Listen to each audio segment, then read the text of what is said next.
Hi, I'm Pam, and I would like to welcome you to the Live Authentically show. My team and I help other people step into their authentic realities via a number of different modalities. The show is obviously one of them. We also have a Facebook group of like-minded people committed to spiritual growth and transformation, and we would love to have you join us. We can be found at liveauthentically.today/FB. I'm also super pumped that last year I launched my debut book, SOAR, S-O-A-R. It's on Amazon and it's actually behind me as well. And it's a spiritual experiential journey through a transformative event in my life and shows how I partnered with the universe to create my new reality. And I believe that by showing up with an open heart and an open mind every day, everyone, regardless of their situation, can get to a place of soaring. So I'm super excited that on my show today, I have with me Murray Guest. Hey, Murray. Hello. Hello. Thank you so much for joining me. So good to be on the podcast. Thank you so much, Pam. You're welcome. My pleasure. Super excited to have you here. And would you start off by telling our viewers and listeners where you're joining us from? So I am in Newcastle, Australia, which is about 2 hours north of Sydney on the east coast of Australia. It is around 6 a.m. this morning. So I think I'm a few hours behind you, or ahead of you, I should say. Yeah. So that's super excited to have you. So I've actually never been to Australia, but it is absolutely on my list. So I'm going to go ahead and start off my show with the same question that I ask all of my guests. Are you ready? Well, I'm excited. I'm excited. Okay, so my question for you is, how do you live authentically every day? Such a powerful question.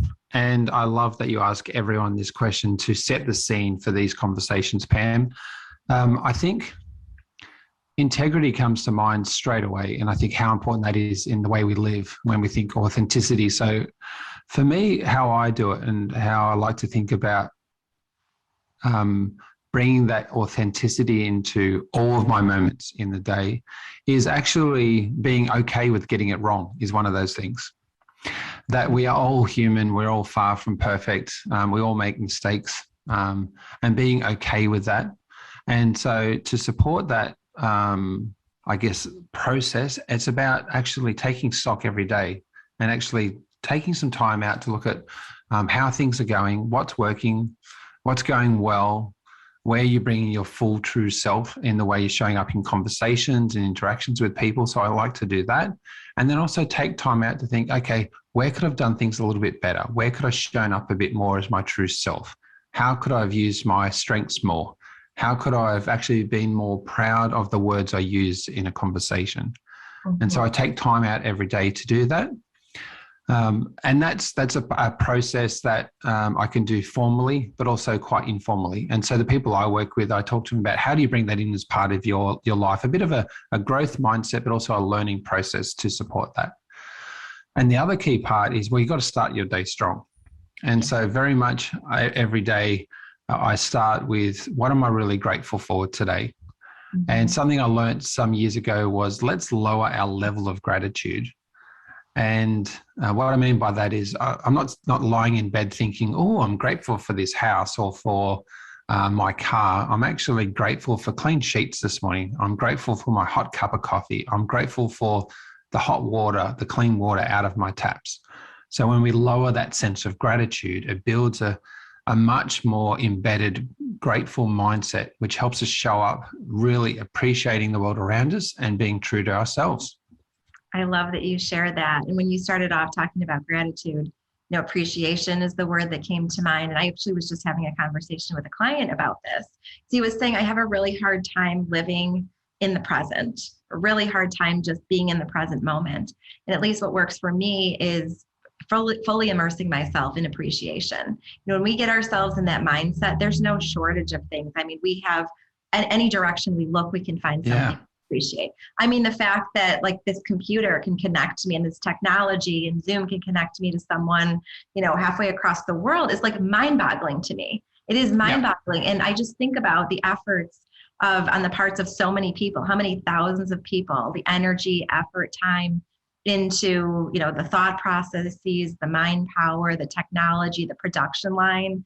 the Zoom platform to be able to make this moment a possibility. And I think sometimes we lose sight of that, and I say this with no judgment because I know I'm guilty as charged as well. Oh, yeah.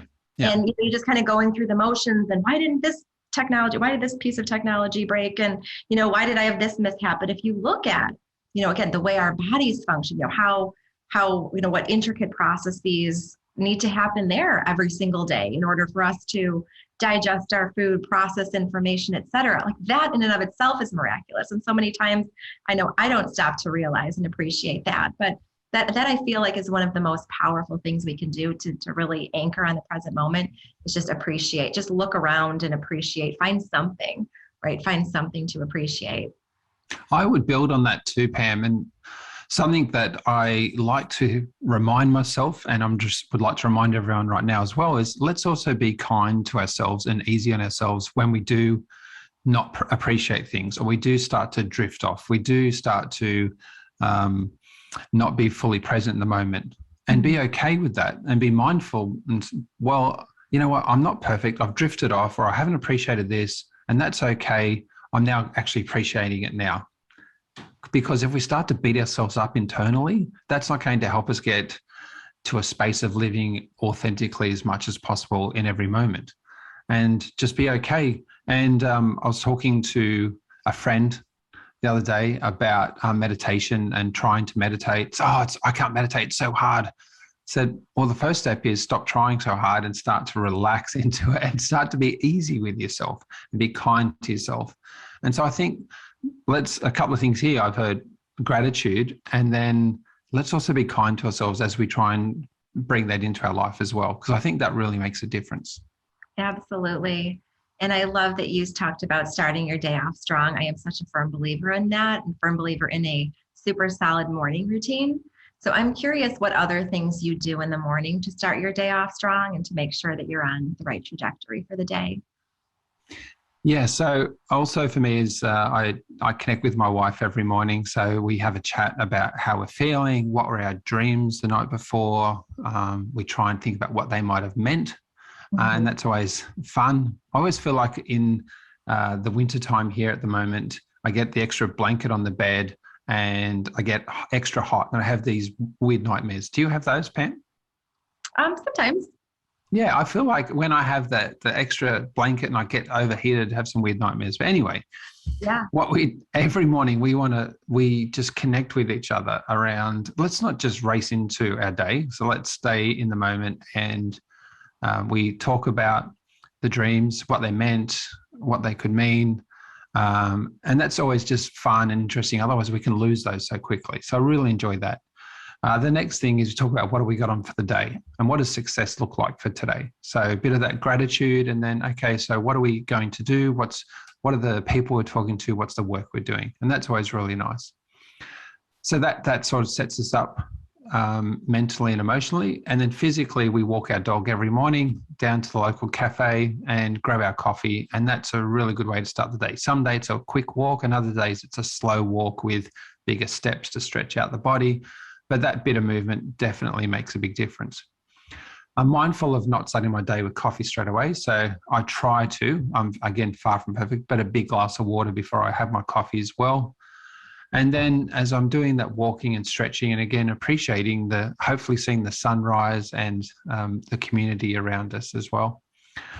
But I can't not mention also, and I still love that this happens, my 12-year-old runs into the bedroom for a cuddle nearly every morning. And my two oldest, Pam, they don't come in the mornings for cuddles anymore, but my 12-year-old comes in for cuddles in the morning. And I love that. It's such a beautiful way to start the day. And then my last bit to set me up would be, I actually, like you, Pam, I am a Virgo. I like my list, like to get organized. So I'll take out a piece of paper. What are the key things I need to do today? And I jot those down. I get really clear on those. And then if anything does come up that I wasn't ready for, or I didn't have planned for, I've got those few things down that I can then work in and see how this other thing that's come in fits in with that. I love that. Love that. So I'd love to move into what you do, how you add value to people's lives, what you do professionally. And I'm so intrigued. I love your title. I know you're one of the top strength coaches in Australia. And before we dive into what you do and how you help people, I'd love to hear what your definition of strength is. Yeah, so I got into strengths over 9 years ago when I first did the Clifton Strengths Assessment. And like many self-assessment tools, there's lots of power in knowing yourself and building that self-awareness and the awareness of others. I connected with this tool more than others based on the language and the mindset around a focus on strengths. And when I read my top 5 strengths through that report, I thought, wow, this just describes me so well, and just inspired me to want to find out more. And there's a lot of research around strengths and what they mean and how they help you. But for me personally, I would say it's around when you're in that state of flow, when you're at your best, what you have those natural talents to do, and you can bring those to what you're doing, and they light you up, and you just feel more energized when you do it. That's where your strengths lie. Mm-hmm. So a quick example around that. As a young boy at school, I loved talking. I loved talking when there was quiet time. I loved rushing my work to get my copy my words off the board to talk to the other children. And I used to get in trouble a lot. Mm-hmm. I also remember my grandfather saying I could talk underwater with a mouthful of marbles. So that's the way, little Murray running around talking too much. So I have a strength for talking, but it's a bit misapplied. It's not really helpful, and it's getting in the way. Mm-hmm. So to put me now in my career as I'm much older in a job where I'm by myself doing data entry, I'm not going to be very happy. I might do okay at that. I might get some of the information in the computer system, but it's not going to light me up. It's not where my strengths lie.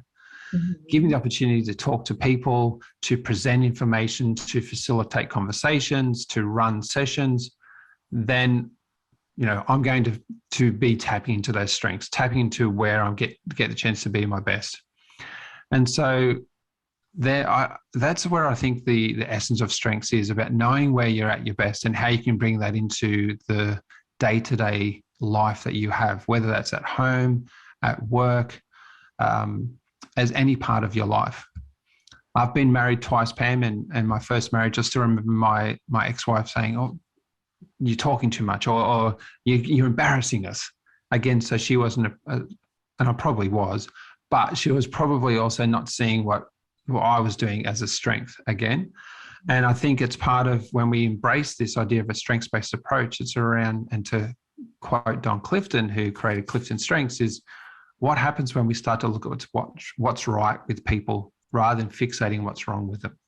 Mm-hmm. And so what's right with myself, again, that brings that energy, that bit of self-confidence and belief. And what's right with others, I'm not pointing the finger and saying they're wrong and the way they do it is not the way it should be. So, and as you can see, I'm quite passionate about strengths because I can see the impact it's made in the nearly 4,000 people I've worked with in teams and individuals. I love that. So can you show me what that process looks like? I mean, I realize it's a multidimensional process over several sessions, months, potentially even years, but can you just give me a kind of a brief synopsis of how you go about helping someone identify what their strengths are? Yeah, so I think there's the two elements. One is the doing the assessment, understanding the Clifton Strengths framework, the language that helps you understand your strengths, your top strengths, and how they can be you at your best, but also when you overplay them, you overdial them. So my example of me talking, me happy to tell stories, whatever it might be, I also have gained an awareness of how do I need to dial that back a little bit. So that's part of the process. People understand their strengths, but our strengths can be our weakness as well. So how do we dial them up and dial them down?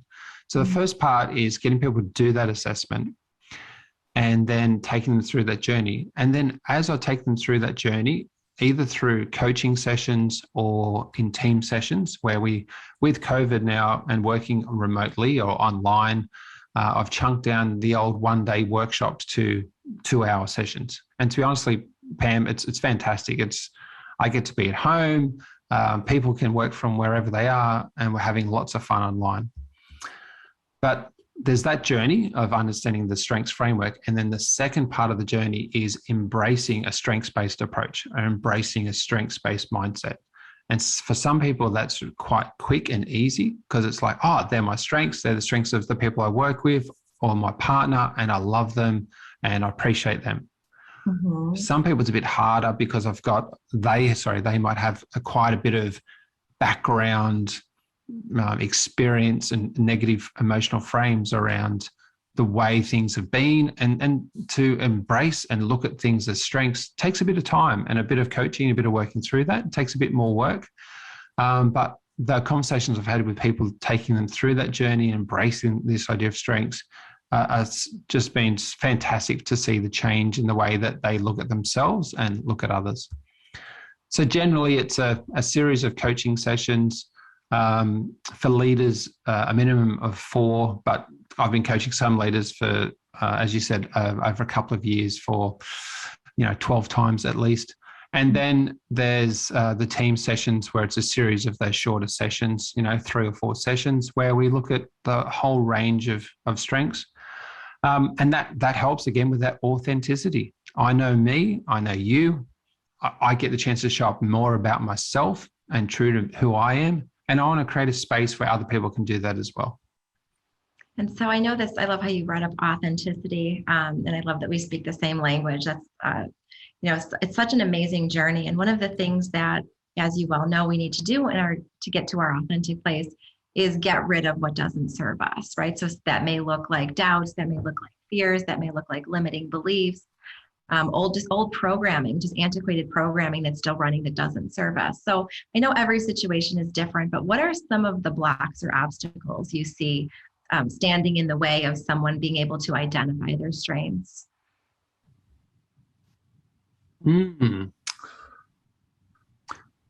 Negative feedback or unhelpful feedback from previous managers. Okay.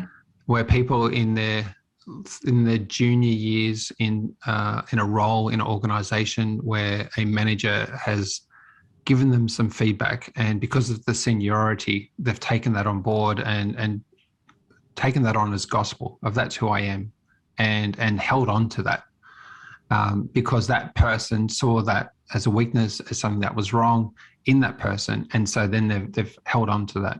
Mm-hmm. And so then, unfortunately, that's hung around for some people for quite some time, as you said, those antiquated negative belief systems or ways of seeing themselves and around, well, actually, that was something you hung on to that was in the past. Let's take you through a process of letting that go. So a quick story on this one. I was working with a wonderful lady, and she had one of the strengths in her top area called positivity. And I was running a workshop, and she came over to me at the break time, and she had tears in her eyes and a couple of tears on her face. I'm thinking, okay, what's happening? Let's talk about this. I said, "Are you okay? What's going on?" She goes, yeah, I've just realized I have positivity in my top 5 strengths. And I said, "Oh, that's great, isn't it?" She said, "Yeah, but I've just realized that my manager said to me in the past, 'What's wrong with you? Why you're always so happy?'" Wow. Yeah, not good leadership, Pam. People shouldn't say things like that. But Right. she said, I've now realized that positivity I bring to who I am and to work, I've been pushing down. I've been trying to hide and not be me. And now I've realized it's a good thing. It's who I should be. Mm-hmm. And she said, I actually should bring that to work, shouldn't I? She was asking for permission. I said, please, yes, bring that to, and let's talk about how that helps you be you and how that helps you in your work. And it was just such a beautiful moment to see that shift in her so quickly through now seeing that positivity is such a beautiful strength of hers that she'd been pushing down. Yeah, that's super powerful. And it's amazing to see our clients have those breakthroughs, right? When they're able to assimilate and incorporate something that they've really been trying to repress, for so many years, and really celebrate that and bring that into their being and the energy that they impart on the world. So that's super Yeah. amazing. Watch that And unfold. I'm sure like lots of people, Pam, you and I, and your listeners have had a challenging past 18 months with COVID and the ups and downs and what life's been like. And certainly what I've been doing and helping my clients do is let's tap into those strengths and the authenticity of ourselves to help us show up better day in, day out to get through the challenges that we've been going through. And Mhm. let's pause and have the conversations around how we're doing that. I was working with a leadership team yesterday and we were reflecting on the employee engagement survey results that's just come out. And I asked the question, said, what have you been doing the past 6 months that's really helped the team? What do you know that's been really helpful? And senior leadership team of this large pharmaceutical company.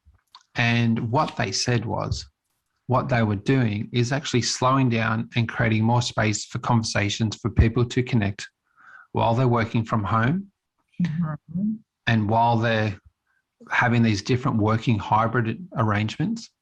It wasn't driving the strategy. It wasn't driving projects. It wasn't trying to hit sales targets. It was how we slowing down to really connect and really appreciate how people are and where they are in the world right now, mentally, emotionally, physically, and the impact that's made is people are more engaged. And guess what? The results are there.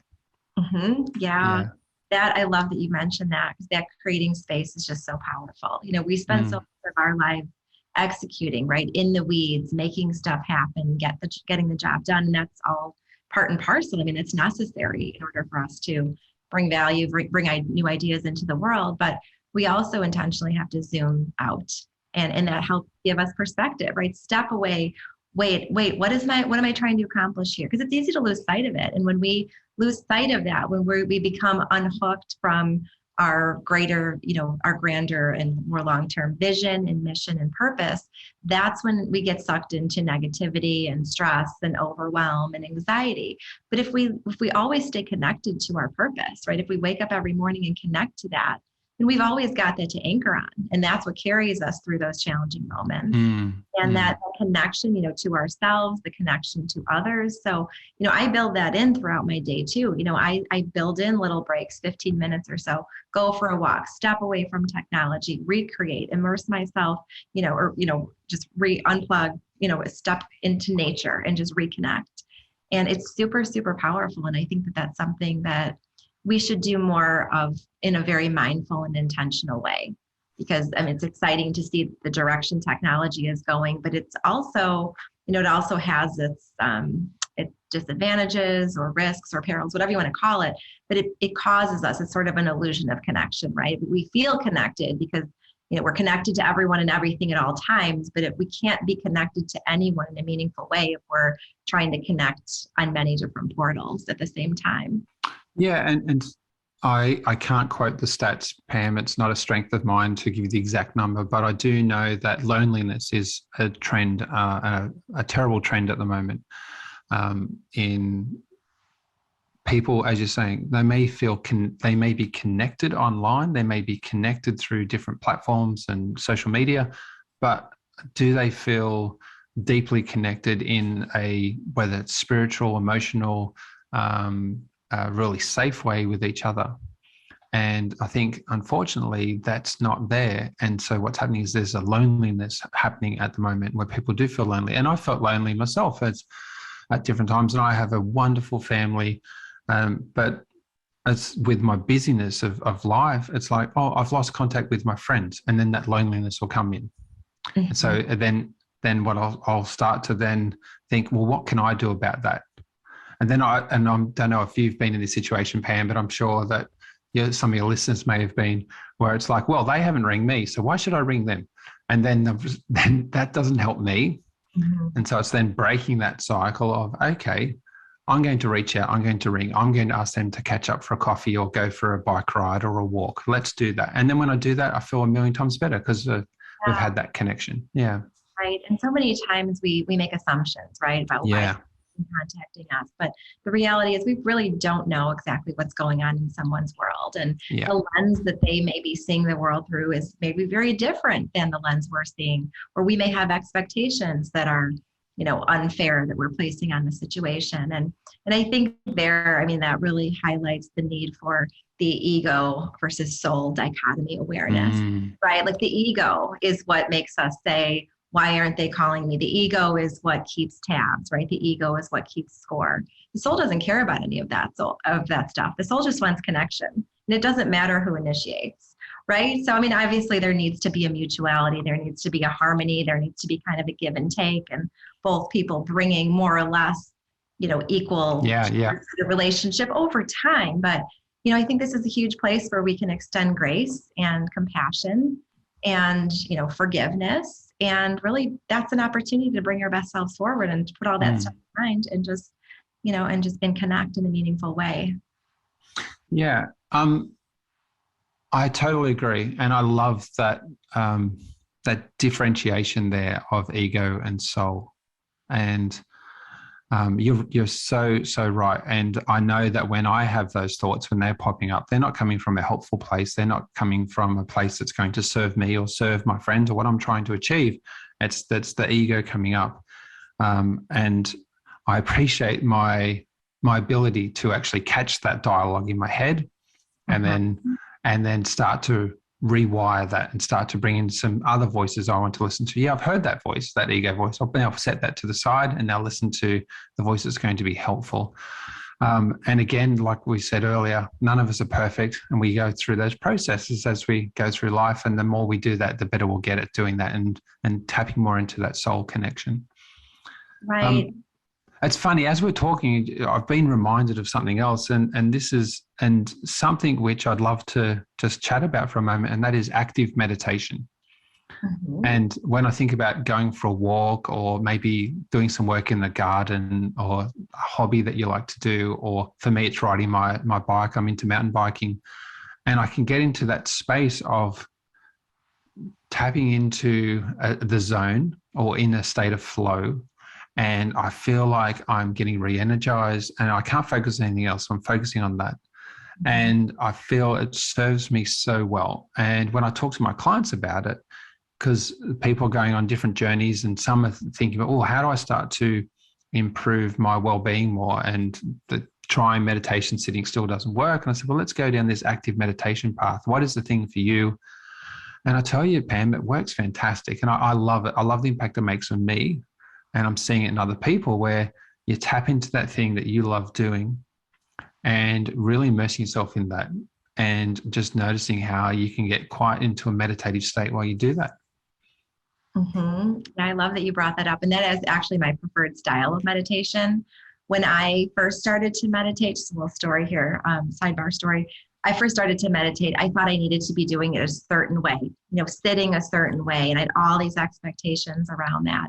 And I was like downright cranky after my first meditation session. I'm like, I thought I was supposed to feel like an enlightened, guru after this. And now I'm just cranky. And so, I just little by little, I started to release my expectations, including the need to sit still in one space. Like I don't really sit still for very long, right? That's just not how I'm wired. So meditation has been my preferred style, and it is working beautifully because I'm doing something. And like you said, I'm fully immersed in.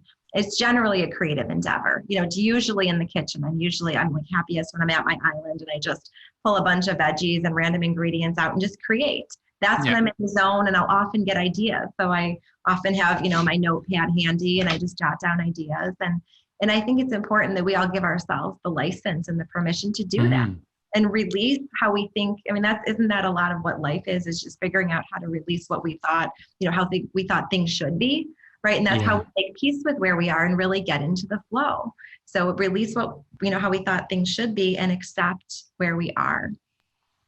I love the idea when you're talking earlier about the daily practice. Imagine if everyone had a daily practice to find those moments of the active meditation every day.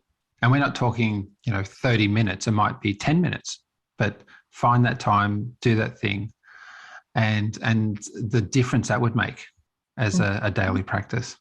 But I'm intrigued. I know you're asking the questions. We're having a great conversation. What did you have for dinner last night? If that was your space around the island, is that something that you got that chance to be in that space and create something beautiful for dinner, or you got something planned tonight? So I haven't figured dinner out yet tonight.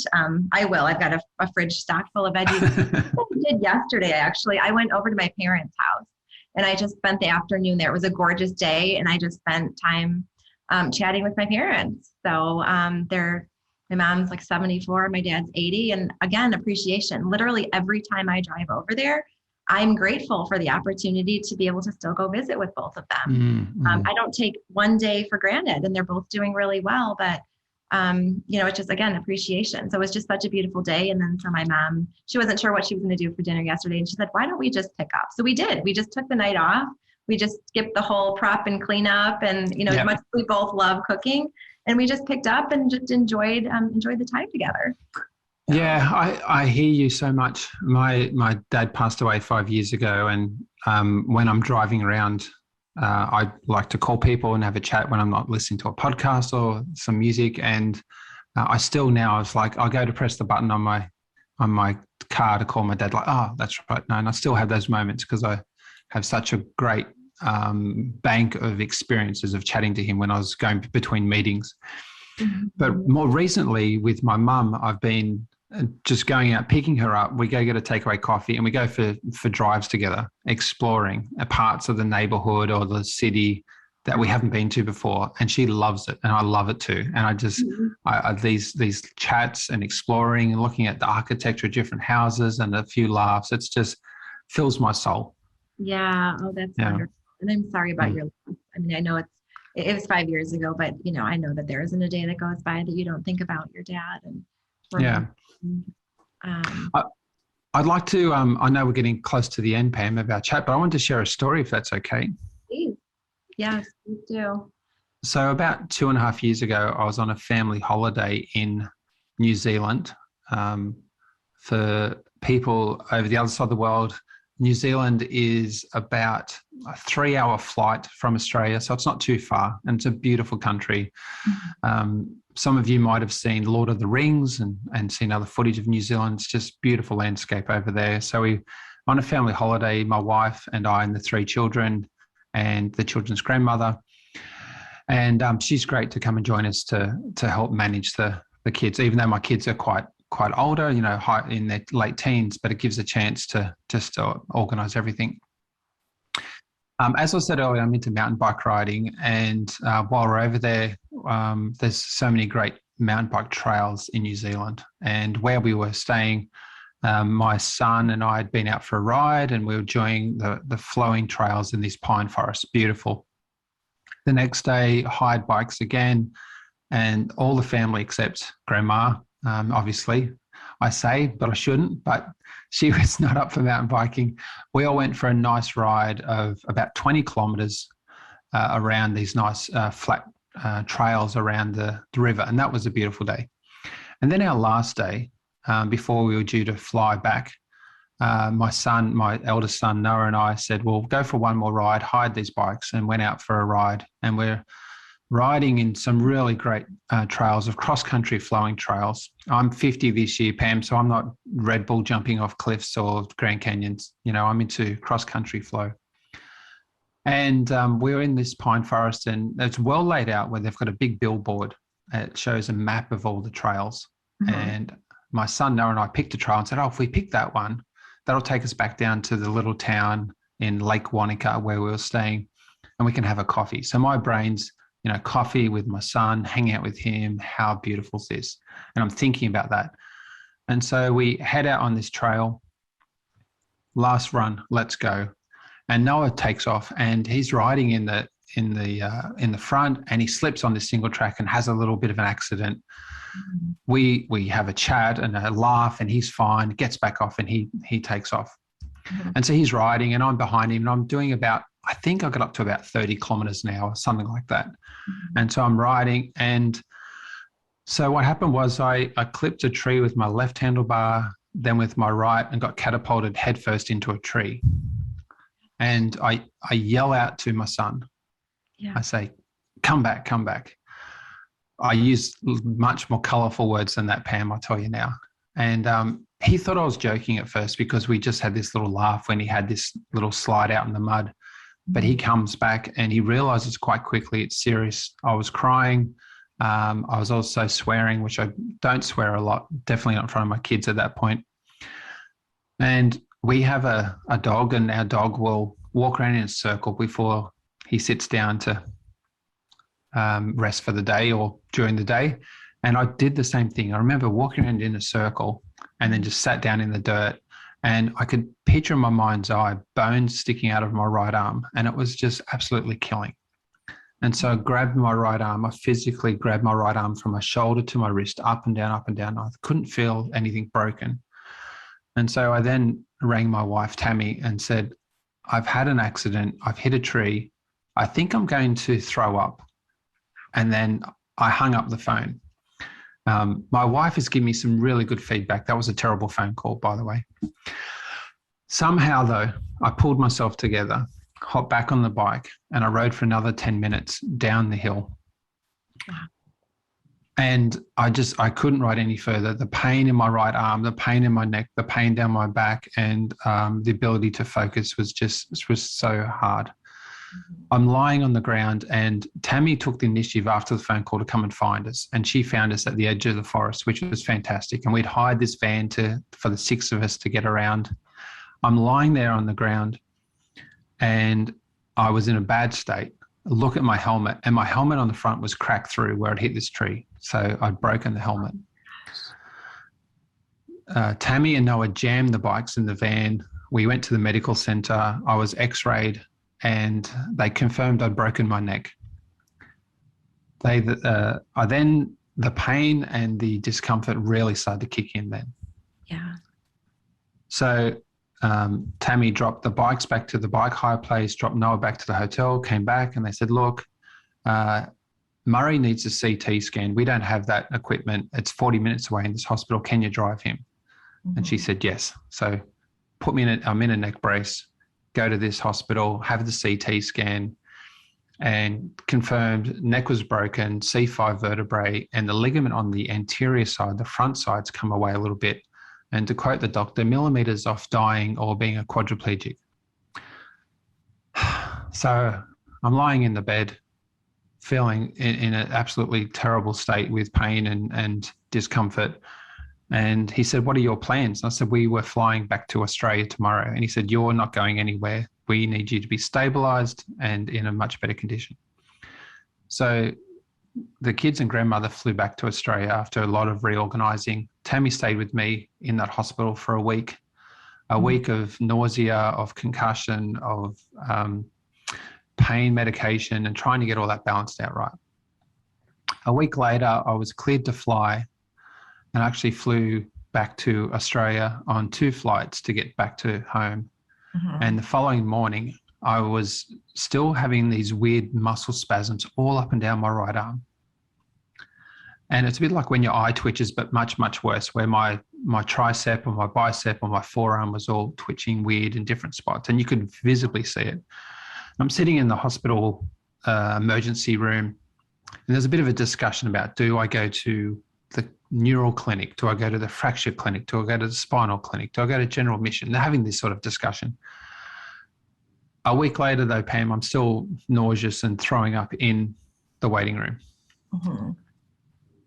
I get admitted. I'm in general admission. I'm lying down. This surgeon in full scrubs comes and see me in about half an hour. He said, right, Murray, this is what, and surgeons are very direct and this is what's going to happen. I'm going to tell you. And I'm lying there in this neck brace still that I've been in for a week. And he said, what's going to happen is you're going to have an MRI. It'll confirm what I know. And then you're going to have an ACDF. And I said, well, okay, what's that? And he said, ACDF is an anterior cervical dissection and fusion. We'll go in the front of your neck, move your voice box to the side, put a titanium cage and a couple of screws in to hold in place and make sure your voice box is back. The complication is you might get a husky voice sometimes. And I said, have you done this before? In so many words. And he said, I've done about 8 in the past 2 weeks. And I was like, okay. So he knows what he's doing. So that was around 7 o'clock in the morning. 1 o'clock, I had the MRI in the afternoon. Around 9 o'clock that night, had that operation. The next morning, I leave in a neck brace for the next 2 months. And over those 2 months, it was very much getting back into that control of and the power and the strength in my right arm. The reason I had all that pain in my right arm is the nerve for your right side and your right arm goes through the C5. So after that, neck brace is off, still discomfort, pain, but more than that, Pam, it was the emotional, mental impact and not feeling safe in my own body. I didn't feel like I was myself. And I remember saying to my wife and my kids, I have trouble finding the joy at the moment. Whilst people saying you're lucky to be alive, I didn't feel the joy. I'd lost all that. And the not feeling safe in my body, I would say I had a magnified fight or flight mechanism. I'd get angrier faster than I'd like to. And I'd even say some depression. And what did I do? Well, first thing was, making sure I start to talk about it, talking to the right people about it. And one of those people was an exercise physiologist who really helped me get safe in my own body again. The next thing is the practices we've been talking about today help shift that for me as well. Bringing back in the gratitude, actually bringing back in what am I appreciative for, appreciating the small things in life, setting myself for success, looking after myself. And also, how can I look for the joy in life and bring back that joy? And appreciating the joy in all the small things. And not just being happy, but the joy of the laughter with my children or playing a game or riding my bike. So I still ride my mountain bike. I'm a little more careful, let's say, at times. But certainly it was a journey just on 2 years ago. And it's something which my hope is for people listening to the story is that things can change awfully quickly. And the looking for the joy around us and that gratitude for what we have helps us live authentically, but beyond that helps feed our soul, like we were talking about earlier as well. And I hope that's helped just share a bit about that journey with you today, Pam, as well. Absolutely. Thank you for sharing that. Many, many profound takeaways, and can definitely all, benefit from being in that spirit of appreciation on a daily basis and making it a practice. Because if we have those foundational pieces, those to anchor on, the daily practices, appreciation, gratitude, the daily routines, just taking care of ourselves, right? Nourishing our mind, body, and spirit on a regular basis. When those events of our life, those unexpected catastrophic events happen, then, we may not be catapulted to our rock bottom, right? We may still be able to find little morsels of joy and give us little shreds of hope that get us through those challenging experiences, such as the one you described. So thank you for sharing that. Thanks, Pam. Yeah, and I also believe that we are social animals as humans, and certainly what was helpful for me through that period and definitely now, and I think like we were talking about earlier around how it's been for people through COVID times, that this term of social distancing, let's change that to physical distancing, but let's not use the social connection. So while we may need to be apart, whether it's in the shops or when we're outside or when we're at work or whatever it might be, to do what we need to do, but let's also bring back that social connection. Let's not lose that and invest in that, because certainly that helped me. And I know that that's what a lot of people are missing right now as well. Brilliant. Beautiful words of wisdom to end on. I know we're just about wrapping up. I could sit here and chat for hours, but I know you're kicking off your day and you've got a lot of other things to do during the day. But I wanted to just give you carte blanche here for a minute or two to share anything that you'd like to share, any other words of wisdom, and also give people your contact information so that if they would like to contact you directly, they know how they can reach out.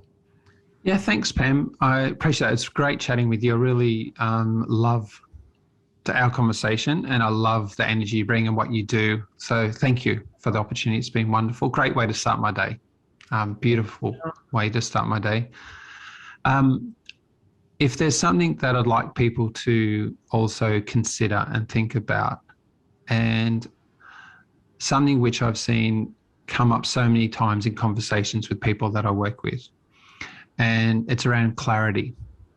And my analogy here is if I was walking in the forest, in the bush, as we might call it here, and it's a hot day and I come across a crystal clear stream, I might dip my feet in there. I might even go for a swim, a hot day just to cool off. And I can see crystal clear, the rocks, the trees in there, how beautiful it is. But if I'm walking along and it's a hot day and there's just this muddy swamp and you can't see how deep it is or what's in there, and it's all murky, unless you're on some other plant-based trip, I don't know, you're not going to go and jump in there. You're not going to hop into the mud because it's not inviting. It's not nice. And what I know is the power of clarity. The clarity brings us understanding, it brings us alignment, it brings us alignment in expectations. And I've asked thousands of people over the last few years around what it looks like when we're lacking that clarity and there's that murkiness. And what I hear is it causes stress, anguish, frustration, rework, poor quality, missed expectations, missed deadlines, and the list goes on and on and on. But when we have that clarity, it brings energy, it brings excitement, it brings joy, it brings alignment, it brings all of the good things.